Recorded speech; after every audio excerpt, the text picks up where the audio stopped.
캐시우드는 혁신적인 기술 회사에 투자를 하고 있는데 인공지능 관련 소프트웨어 회사에 대거 투자를 하고 있습니다.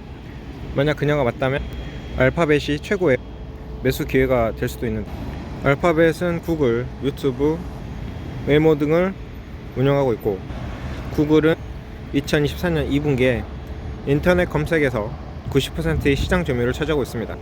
이 지배력은 AI 때문에 큰 도전에 직면했는데요. 오픈 AI의 챗 GPT 같은 AI 챗봇은 사용자의 질의에 직접 응답하여 거의 모든 주제에 대해서 빠르게 알려주죠. 반면 검색은 사용자가 웹페이지를 검색해서 일일이 필요한 정보를 뽑아내야 합니다. 그래서 앞으로 검색 시장이 AI 쪽으로 이동할 수도 있다고 생각을 하고 알파벳은 극적인 변화를 결정을 했습니다.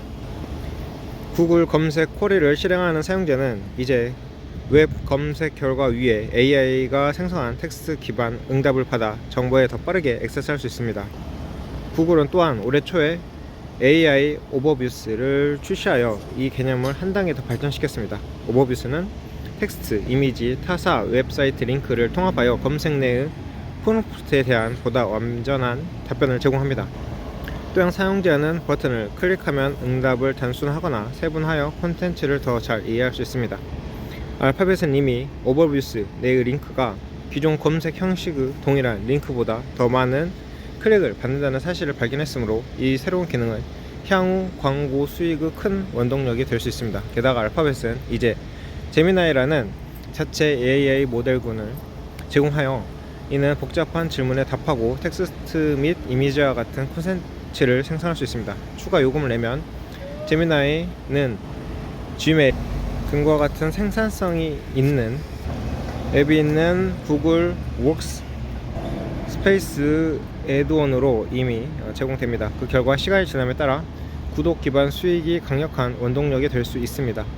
구글 클라우드는 알파벳에서 가장 빠르게 성장하는 사업이고, 검색은 알파벳에서 가장 큰 사업일 수 있지만 구글 클라우드는 2배의 속도로 성장하고 있습니다. 2014년 2분기에 1,030억 달러의 기록적인 매출을 창출했는데 이는 전년 대비 29% 증가한 수치이고, 반면 검색은 13.7% 성장했습니다. 구글 클라우드는 데이터 저장, 웹 호스팅, 소프트웨어 개발 도구 등 디지털 시대에 기업이 성공할 수 있도록 돕는 서비스 포트폴리오를 제공합니다.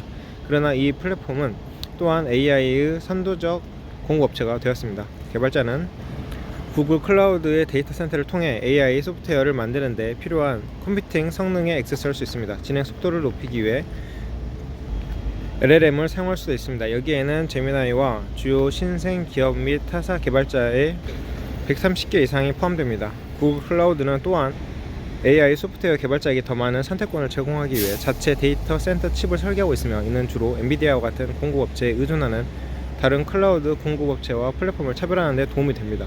구글은 최근 트릴리엄이라는 6세대 텐서 처리 장치 TPU를 출시했는데 이는 이전 세대보다 거의 5배 높고 최고 컴퓨팅 성능을 달성합니다. 대부분의 AI 개발자는 분당 컴퓨팅 용량에 대한 지불을 하므로 더 빠른 칩은 비용을 상당히 줄일 수 있습니다. 게다가 캐시우드 예측으로 돌아가서 구글이 자체 칩을 대량으로 생산한다면 소프트웨어를 만드는 데 사용하거나 다른 개발자에게 임대할 때 훨씬 더 큰 이익을 얻을 수 있습니다. 엔비디아와 같은 공급업체에 수십억 달러를 지불할 필요가 없는 것입니다. 알파벳은 지난 4분기 동안 주당 6.97달러의 수익을 창출했으며 현재 주가는 161.85달러로 주가 수익 비율은 23.2입니다. 이는 알파벳이 1조 달러 클럽의 회사들 중에서 가장 저렴하다는 것을 의미합니다. 하지만 문제가 하나 있는데, 미국 법무부 DOJ는 2020년에 알파벳을 상대로 반독점 소송을 제기하였고, 회사가 구글을 자사 기기의 기본 검색 엔진으로 사용하기 위해 애플에 연간 최대 200억 달러를 지불함으로써 독점적 관행에 관여했다고 주장했습니다.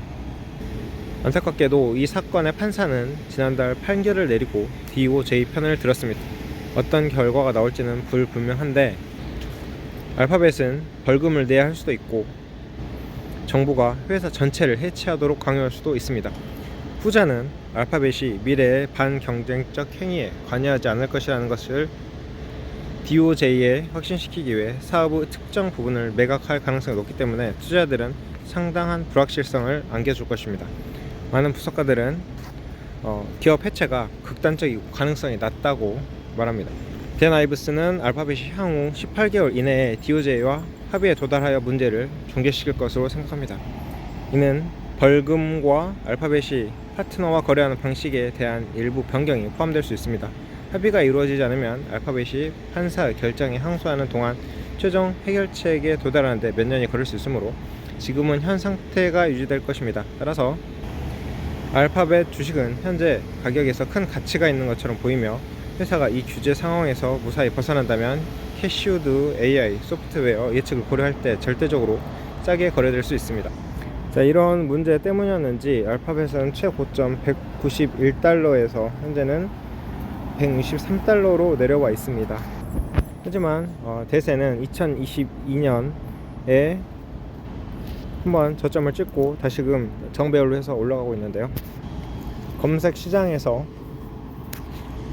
AI로 전환됨에 따라서 알파벳이 기존 수익 모델을 바꾸는 모습은 참 눈여겨볼 만합니다. 그러면 앞으로 알파벳이 반독점 리스크를 어떻게 돌파하고 더욱더 수익력 있는 회사로 발돋움할지 지켜보기를 하면서 이번 영상 마치겠습니다.